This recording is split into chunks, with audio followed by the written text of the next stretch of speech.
So EA has finally admitted what we have all been expecting, suspecting about the games for the longest time, that FIFA 19, 20, and 21 and all prior previous games are the same game.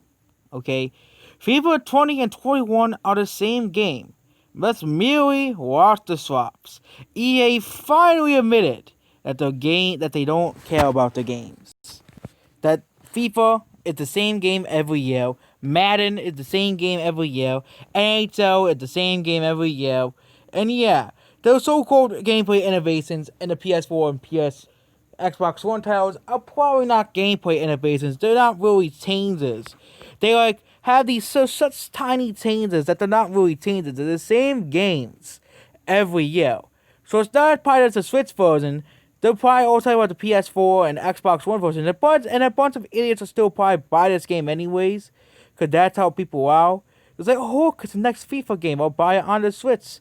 Sorry, those who want to get FIFA into the first time, don't have an alternative platform to get the FIFA 2021 roster, have choice between selling $50 for a 2-year-old soccer game or benching themselves until next year. Every year, EA produces a wide of sports themed games that come with minor enhancements of the gameplay and graphics. Basically meaning you're paying for the same game every year.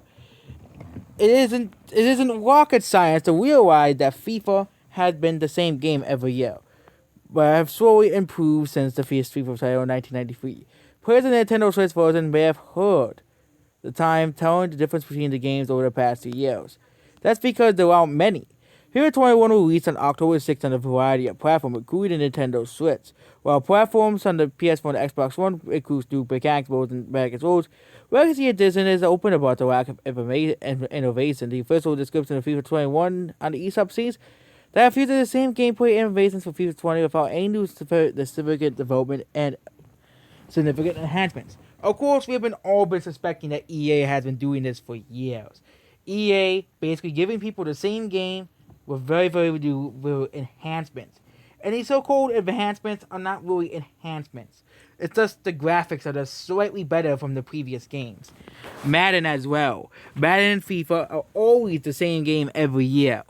EA did choose to update the menus to give them updated visual quality so players can pretend like they're playing it never gave, with always substantial changes in the roster. And yeah, people who choose to play versus FIFA 21 made a full overwhelming sense that it's the same game as FIFA 19. The page for FIFA 20 is still accessible and the player's eShop for Nintendo's website. And the description will tell players that FIFA 20 is the same game as FIFA 19.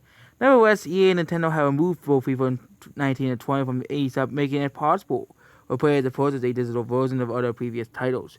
Even though FIFA 21 is the same title as FIFA 19 and 21, there's no alternative choices but to sell off 50 to buy a recycled game at the fast spinner of newest that EA developers could muster. It's hard to believe that EA's initial agreed before, but the series of heinous cuts the Nintendo Switch players have the right up. It would be awful for EA let the 19 and 20 purchasable be particularly if I was forcing new players to buy the new game. It's a very unethical move by EA, and so FIFA 21 offers a new wash and meager skin for the 2-year-old game's menus for a bold price of a new game.